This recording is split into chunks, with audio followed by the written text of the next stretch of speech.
سەڵاتان لەبێت دیارە ئەمڕۆ چالاکی قوتابخانەکانی پەروەردەی ناوەندی هەولێر بە هاوبەشی لەگەڵ بەڕێبەراتی گشتی هونەری سۆران شانۆگەریەک نمایش دەکەن. ئەو شانۆگەریە ناوی شانۆگەری تریفەیە. دەمانەوێت لە زانیاری زیاتر لە بەڕێز مامۆستا یوسف عومەر وەربگرین خۆی بەڕێوەبەری ڕۆشنبەری هونەری سۆران بۆ ئەوەی زانیاریەکان لای ئەو و زیاتر باس لەو شانۆگەریە بکات. سەڵاوت لەبێ مامۆستا، دەمانەوێت باس لەو شانۆگەریە بکەیت کە بە هاوبەشی لەگەڵ چالاکی قوتابخانەکانی ناوەندی هەولێر ئەمڕۆ لە سۆران نمایش دەکرێت. ئامانج لە نمایشکردنی ئەو شانۆگەریەتە. بەخێر بێن، زۆر سپاس.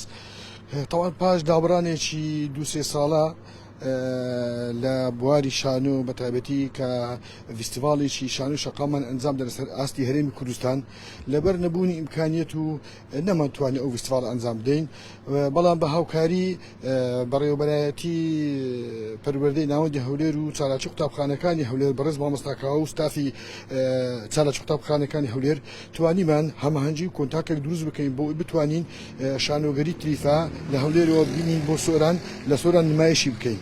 مەبەستیشمان لەوە هاندانی هونەرمەندانی شانۆکار بۆ ئەوەی زیاتر پەرە بە بواری هونەری شانۆ بدەن بە تایبەتی لە سۆران کە بەڕاستی غیابە شانۆ لە سۆران. هەم هاوکاری شانۆکاران بین و هەم ببینە پردێکی پەیوەندی مابەینی هونەرمەندانی هەولێر و سۆرانی بۆ بتوانین زیاتر چالاکی شانۆیی لە دەڤەری سۆران و دەوروبەری ئەنجام بدەین. هۆکار چێماوەیەکی زۆرە دابڕاون لە شانۆ نابینین لە شاری سۆران شانۆگەریەکی وا پێشکەش بکرێت. هۆکارەکە بۆچی دەگەڕێنەوە؟ وەکو پێشتر ئاماژەم پێدا ئەو قەیرانی کە زاڵ بوو بەسەر هەرێمی کوردستان قەیرانی دارایی حتمما بواری هونەریش بێبەش نەبوو لەو قەیرانە، نەبوونی ئیمکانیەتی مادی نەمانتوانی وەکو پێویست بپەرژێنە سەر بواری شانۆ. بەڕاستی ئیمکانێتی پێوێتن شانۆ هەر ئەوەندە نیە، مەسەڵەن ئەکتەر دەشانەوە پێویستی بە مانگ پرۆڤە هەیە، پێویستی بە دیکۆر هەیە، پێویستی بە کۆمەڵک بابەتی پەیوەندی بە شانۆ کە نەمانتوانیا وەکو پێویست جێبەجێ بکەین. وش هەر وەکو گوتم لەبەر نەبوونی ئیمکانیەتی مادی و داراییەکە وای کردێکە لە بواری شانۆش تۆزێک سستی بنوێنی. بۆ ئێوە بە هیوای سەرکەوتن.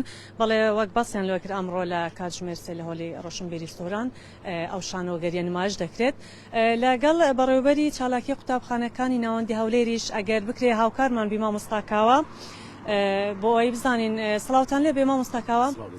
خۆشحاڵیم بە ئامادەبوونی جنابتان. زۆر سپاس بۆ ئێوە. چۆن بوو سۆرانتان هەڵبژات بۆ ئەوی هاوبەشتان هەبێت لەو شانۆگەریەدا؟ سەرەتا ئەو شانۆگەریە لە هەولێر نمایش کرابوو، جەنابی وەزیری پەروەردە ئامادە بوو. پێشنیار بە لەبۆ جەنابی وەزیری پەروەردەکە پێمان خۆشە ئەو شانۆگەریە بگوازینەوە لەبۆ سەرەتا لەبۆ ئیدارەی سۆران. جەنابی وەزیری زۆری پێخۆش بوو، ڕەزامەندی نیشان دەکا بگوازرێتەوە لە ئیدارەی سۆران. پێمان باش لەگە بەڕێوەبەری ڕۆشنبیری هونەری مامۆستا یوسفی ئەو تەنسیق و کۆنتاکەی بکەین. ئەویژمە سپاسی دەکەین بە هەموو ئەچ پاڵپشتی و هاوکارمان بوو لەوەی ئەو ڕۆکەبین ئەو شانۆگەری لێرە نمایش بکەین. بەڵێ ژمارەی ئەوانەی کە لە ئەو شانۆکارانە چەند ئەوانی ئەمڕۆ لەم شانۆگەریدا نمایش دەکەن؟ وەکو ئەکتەر و ئەکتەرەکان ژمارەیە 8 کەسە، بەڵام بابرێن جلوبەرگ و دیزاین و ئینارە و ستافەکی گەورەی نزیکەی 30 کەسی هاتینە ئێرە. ئەگەر بە کورتی باس لەو شانۆگەریە بکەن گزارش لە چی دەکا بە کورتی؟ باسی مەعاناتی میلەتی کورد دەکا لە بە هەر چارپارچە بە هەر زاراوەکانشی جیایە، هەر لە کاتی گوتنی گۆرانەکان هەست پێ دەکەی ئەو میلەتەوە کەچی بەسرهاتێ زیاتر کە درێن تریفەش یعنی ئاسۆیەکی ڕوون لە داهاتوودا ما بمەسمان ئەوەی زیاتری خەڵک گەشتبین بی. ڕاستە ئەو کارە ساتە لە مەسەر، بەڵام ئێستا کە دەبینین جیهانەکەی کوردستان بە شێوەیەکی گشتی کو دەرکەی کراوێتە لە هەموو جیهان. ئەوجا ئیشاڵڵا کە دیتان دەشزانن زیاتر چۆن. زۆر سپاس بۆ مامۆستاکاوە بەڕێوەبەری چالاکی هونەرێک ناوەندی سۆران هەولێر ببرن. بەڵێ ئەوەی بیستان باس لەوە کرا کە ئەمڕۆ لە کاتژمێرسێ لە هۆڵی ڕۆشنبیری سۆران چالاکی شانۆگەری تریفە نمایش دەکرێت. وەک باسییان کرد ژمارە ئەکتەرانێکەتیا بەشدارە بەگشتی ژماریان 30 کەس ئەو ستافە و 8 ئەکتەر لەو شانۆگەریدا ڕۆڵ دەبینن.